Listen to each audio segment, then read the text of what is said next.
Oh, what a lovely horse ride through the wilderness. Sorry, is that blood? Is it raining blood? Someone call Slayer!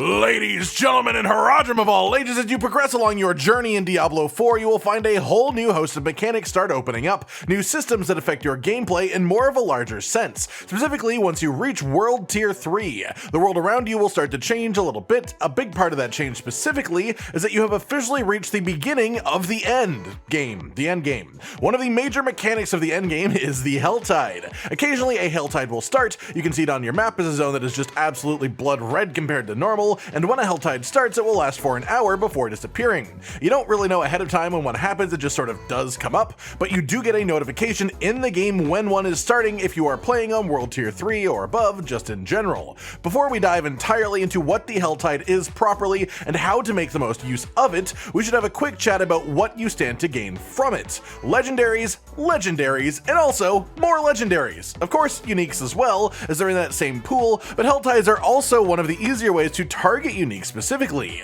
That said, let's break down the Helltide in its entirety. What exactly is this system? When the area turns red and the skies start pelting blood down on you from above, all of the enemies in that area will change. They will turn into Helltide versions of themselves, sometimes being just straight up replaced with demons, and every enemy in a Helltide will drop a new type of currency called an aberrant cinder. These items can only be spent within the Helltide, they don't drop anywhere outside of Helltides, not to mention when the Helltide ends, you will lose all of the cinders that you have collected and have not spent. It's like a self-contained economy. How does this work, Mac? The money keeps moving in a circle. When wandering through a Helltide zone, you'll come across various chests. Each of these chests has a cost above it telling you how many cinders you'll need to open it. Each of them also has specific rewards. Every one of these chests that you come across will have a specific name and it tells you what is inside of it. These all have incredibly high legendary drop rates. Every one that I've opened so far has dropped a minimum of 1 sacred legendary, so they are incredibly good for that purpose.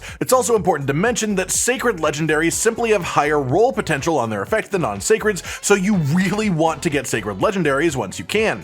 For example, here is a base Ursine Horror ring. This doesn't have a sacred legendary effect on it, it's just a regular ring with the regular legendary. The shockwave damage is 364 to 520 over 2 seconds. Here is the sacred version of the same legendary, which I was able to put together actually using crafting materials from Helltide. It has the roll potential of 816 to 1116 damage on the exact same effect, which is obviously significantly stronger, so sacred legendaries should be a priority so you can get stronger versions of the legendary aspects that already make your build good. If you were to apply a regular legendary aspect to a sacred item, it would tell you that it is a sacred legendary in the description, but the effect would not be enhanced, so you need the sacred legendary aspects, or you need it to drop as a sacred legendary in order to have this stronger effect. And Helltide is an absolutely incredible source of these. As for the chests, what I meant by the name tells you what's inside of them is that every chest is labeled as something like a tortured gift of chest armor. This means that inside of that chest is a chest armor piece, specifically the chest slot. As a result, you can use this as a way of targeting slots that you want upgrades within, or slots that contain specific gear that you're after. For example, the best way to use this is,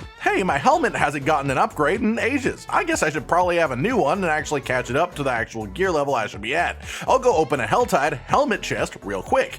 But there are far more effective ways to use this than that. For example, if you get a Helltide helmet, it's pretty much guaranteed to be a legendary. Again, a sacred legendary, but the effect that is on that is random, so it may not be one that you actually want as a part of your build. You might have to replace it. It's sort of really just inconvenient. So the real way to use this is to hunt particular legendaries. For example, offensive legendaries can only be on weapons, rings, amulets, or gloves. So if you open a chest for any one of those, you'll more than likely get an offensive sacred legendary effect. These again are always sacred, and sacred legendaries are simply stronger even if you just extract the effect and imprint it elsewhere. I also got some legendary effects from Helltide chests that I had not seen anywhere else. Not enough to say conclusively that it gets you ones that you aren't likely to find in other places, but my experience personally is that the Helltide legendary drops were simply dropping with effects that I had not seen elsewhere for the most part. It may just have a higher chance of dropping the non-codex legendary specifically, and if that's the case, then that's even better. Aside from this, there is a big advantage to the way that Helltide works that we haven't really mentioned yet,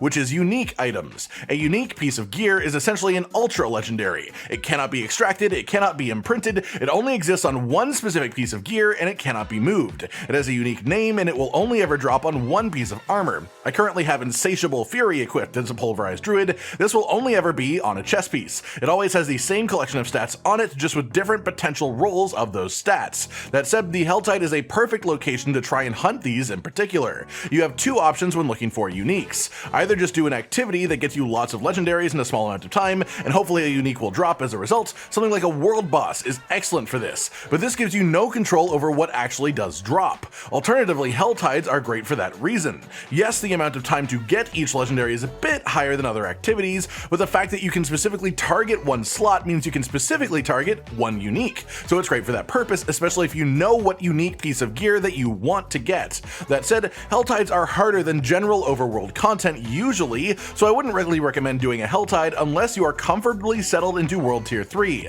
especially as if you die during a Helltide, you drop half of your collected cinders on the spot, so it becomes really inefficient if you're struggling. Right at the start of World Tier 3, you'll probably feel a little bit weaker than the world around you. A few levels in, a few more legendary pieces of gear, and you'll start decking enemies even in Helltide. At that point, Helltide becomes worth it. As for how to actually make the most out of Helltides then, the answer to this is relatively simple. Small packs of enemies are not worth it. Larger packs of enemies absolutely are, especially if you can pull the smaller packs together into manually around an elite, as elites also drop 5 cinders each, and then you can just sort of murder them all in a group and then you get a bunch of cinders really fast. Events are incredible if you can find them. When walking through Helltides, you'll occasionally see orange circles on your minimap. These are events just like the normal open world events that you can come across, but these are Helltide specific. They usually spawn hordes of Helltide enemies, meaning that you'll get a ton of cinders just killing the enemies by completing the event. There will also be a bunch of elites that spawn for even more cinders, and then on top of that, there is also a chest at the end that will always have a small pile of cinders as a bonus. And then also, Murmuring Obols will drop every time you do an event in these Helltides because they're events, and that's what drops Murmuring Obols. These are something that you can bring to the Purveyor of Curiosities vendor in any major town to purchase gear for specific slots.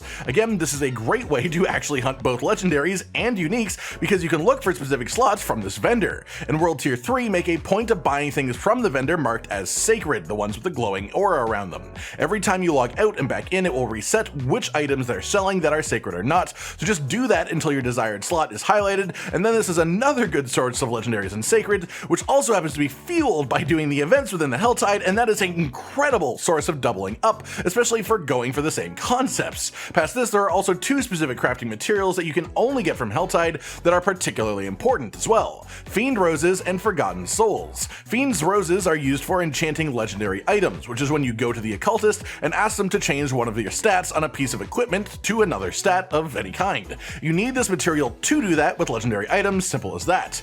As for Forgotten Souls, these are actually used for upgrading sacred and ancestral equipment to the highest levels. You probably won't need to do this a lot yet in World Tier 3, upgrading equipment is more of a later game thing, but these materials will be invaluable to you deeper into the endgame, so if you happen to start getting a decent collection of them while doing the Helltide to hunt legendaries and uniques, it's actually sort of just a pure bonus. Aside from that, it's worth mentioning that there are actually unique bosses that can appear during Helltide, which are essentially world boss level strong. For example, this weird bug assassin that I found during a Helltide, it was locked to level 72. I was level 56, but I couldn't help myself but try killing it slowly, and I did over the course of about 12 minutes. Eventually some other people helped, and it still took a really long time because they're all around my level, but I absolutely had to know what it would drop. It had 6 of the health checkpoints that drop potions, which is more than I have seen from any boss in the game before, really, so I figured it must be rare and it must be special, right? And it was a cool fight, for sure. It was very interesting as an encounter to just walk up upon,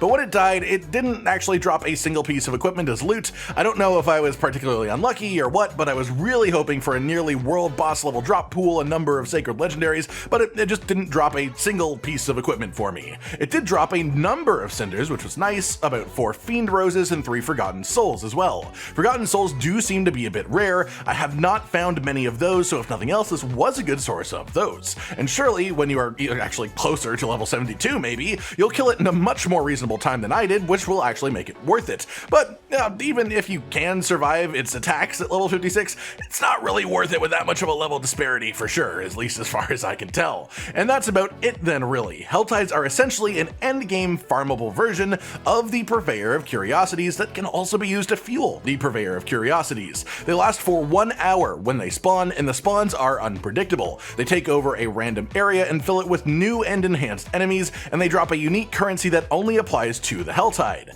If the Helltide ends, you lose all of that currency that you have not spent, so you should actively be trying to spend it on the Helltide chests. You should be walking around looking for the ones that you want to open, and then farming the Helltide currency until you can open it, and go back and do that. These chests focus on one specific equipment slot, so you can target specific pieces of gear that you want to upgrade, or specific uniques that you are hunting, but these chests have an insanely high drop rate of sacred legendaries on World Tier 3, sometimes they can even drop 2, and if you happen to find the gigantic chest of mysteries that I found over here for a whopping 175 cost, which is a lot, but it actually dropped 3 different sacred legendaries, but not for any specific slot. It was still super worth it, honestly. You also get crafting materials from this that can only drop in the Helltide and are important for upgrading and enhancing your strongest gear to make it even better, so it really is worth doing. But again, only once you are strong enough that you can basically just walk over it. If you are having to be slow and methodical in a Helltide, your time will simply be spent better in other places until you have the right level of power. Of course, if you are just doing Helltides for fun, just to experience it, just to see what's up,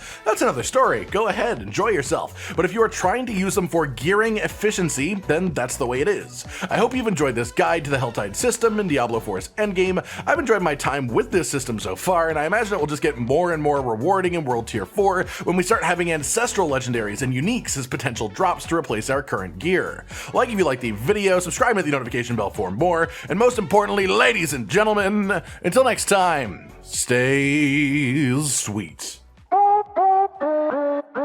Josh, Cotton, and Hollow with the videos, dropping the humor like a hammer on your tippy toes, bringing entertainment on a daily arrangement to take our insanity and turn it into entertainment. Yes, I said entertainment twice, to reiterate that it is nice to look into your faces on a mostly daily basis when you let us in your homes to make the whole world a stage.